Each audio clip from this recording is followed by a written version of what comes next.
வெற்றிவேல் முருகனுக்கு அரோகரா. காலபுருஷனுக்கு 5 என்று சொல்லக்கூடிய ஸ்திரராசியான நெருப்பு ராசியான சிம்ம ராசியில் பிறந்தவர்கள் மகா சிகரமானவர்கள் என்பது ஒரு புது கூற்று.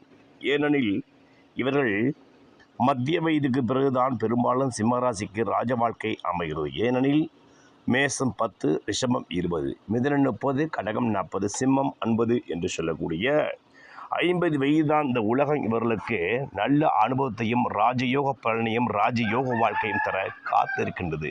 இது நிதர்சனமான உண்மை. இப்படிப்பட்ட ஜாதக அமாவாசை யோகத்தில் பிறந்து, அதாவது சூரியனும் சந்திரனும் காலபுருஷனுக்கு 5 கூடியவனும் காலபுருஷனுக்கு 4 கூடியவனும் ஒரு நெருப்பு ராசியான சிம்ம ராசியில் அமைந்திருக்க வேண்டும். இந்த சிம்ம ராசியில் அமைந்திருந்த சூரியன் சந்திரனுடன் சுக்கிரபகவானும் இணைந்திருப்பது பார்த்திருப்பதும் மிகவும் விசேஷத்தன யோகமாகும். இவற்றை அந்த சிம்மராசி சிம்ம லக்கணத்துக்கு 5 கூடிய குரு பகவான் யோகாதிபதியாக இருப்பவர் மேசத்தில் சரராசியை அமர்ந்து அவருடைய 5வது விசேஷ பார்வையை நேரடியாக சிம்மத்தில் உள்ள சூரியன் சந்திரன் சுக்கிரன் என்று சொல்லக்கூடிய இந்த 3 முக்கூட்டு முதல் தரமான கிரகங்களை இந்த ஒரு குரு பகவான் மேசராசியிலிருந்து பார்க்கும் பொழுது இந்த சிம்ம ராசியில் உள்ள சூரியனும் சந்திரனும் இது மிகவும் ஆரோக்கியம் பெற்ற அதிர்ஷ்டசாலியான பேரதிர்ஷ்டம் பெற்ற இது மிகப்பெரிய பௌர்ணமி யோகமாக செயல்படும்.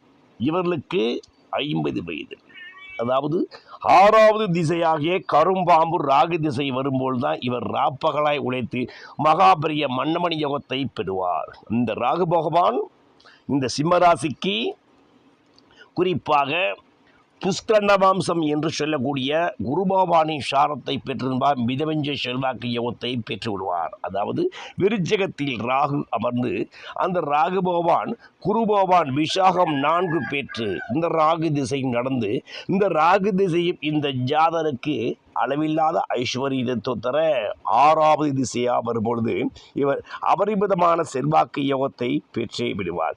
இந்த ராகுவுக்கு பாக்கியஸ்தானத்தை கடகத்தில் சனீஸ்வர பகவான் அமர்ந்தாலும் இந்த ராகு பகவான் ராஜயோகத்தை தான் தருவார். இந்த ஜாதருக்கு மிதமிஞ்சிய பதவி யோகமும் மகா பணக்கார யோகமும் மத்திய வயதுக்கு பிறகு கிடைத்தே தீரும் என்பது நிதர்சனமான உண்மை.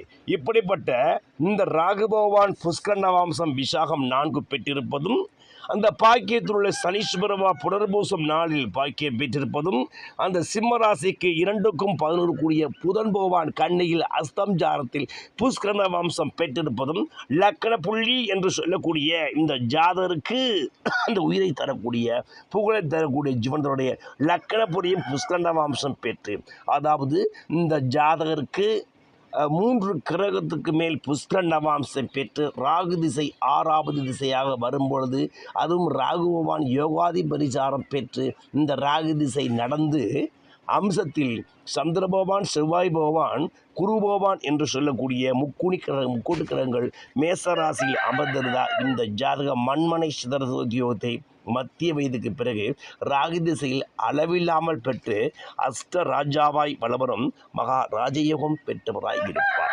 இந்த ஜாதகருக்கு சதுர்த்தாம்சம் என்று சொல்லக்கூடிய ஆஸ்தியை குறிப்பிக்கக்கூடிய இடம்தான் சதுர்த்தாம்சம் என்று சொல்லக்கூடிய மிகவும் யோகமான ஸ்தானம். அந்த ஸ்தானத்திலும் இந்த ஜாதக சிம்ம ராசியாகவே அமர்ந்து சிம்ம லக்கணமாகவே அமர்ந்திருப்பது மகா பாக்கிய யோகமாகும். அவற்றை அதே மேஷத்தில் உள்ள குரு பகவான் பார்ப்பதும் மிகவும் விசேஷத்தன யோகமாகும். இப்படிப்பட்டவர் அந்த சதுர்த்தாம்சத்தில் பௌர்ணமி யோகத்தில் பிறந்தது மிகவும் ராஜயோக வாழ்க்கையை கொடுத்தே தீரும். அதாவது அந்த சிம்ம ராசிக்கு 5-6 கூடியவன் 2ஆம் வீட்டில் மறைந்திருந்து அந்த 4ஆம் வீட்டில் செவ்வாய் பகவான் ஆட்சி பெற்று 9க்கும் 4 கூடிய செவ்வாய் பகவான் ஆட்சி பெற்று ராகு பகவான் இணைந்திருக்கும் போது இவர் கலைத்துறையிலும் மற்றும் செய்கின்ற அனைத்து காரணம் மகா வெற்றிகளை பெற்று மகா புதையல் யோகங்களை மத்திய வயதுக்கு பிறகு பெற்றே தீர்வார். இப்படிப்பட்டவர் இந்த சௌத்தாம்சத்தை பௌர்ணமி யோகத்தில் சூரியன் கும்பத்திலும் சந்திர பகவான் சிம்மத்தில் அமர்ந்து 10 கூடிய ஜீவனாதிபதி சுக்கிரனை இணைந்து அமர்ந்திருக்கும் பொழுது இவர் புகழுடன் செல்வாக்குடனும் மிகப்பெரிய ராஜயோகத்தை வாழ்ந்தே தீர்வார். இந்த 2க்கும் கூடிய புதன் பகவான் 5ஆம் இடம் என்று சொல்லக்கூடிய யோகஸ்தானத்தில் அமர்ந்து அவற்றையும் மேஷத்தில் உள்ள குரு பகவான் பார்த்தார். அதாவது சிம்மராசிக்கு 5க்கும் 8 கூடியவனும் இரண்டுக்கு பகுதியும் பார்க்கும் பார்வையும் அந்த 5 உள்ள புதன் பகவானை பார்க்கும்போது இவர்கள் செல்வாக்கு யோகத்தை மிதமிஞ்சியதாய் பெற்று அஷ்ட ஐஸ்வர்யங்களை பெற்று மகாராஜனை போல் வலம் வந்து அனைத்து மக்களுக்கு முன் மகா பெரிய மன்னராய் ஜொலிக்கும் மகாராஜ யோகம் பெற்றவராய் இருப்பார் என்பது நிதர்சனமான உண்மை உண்மை உண்மை.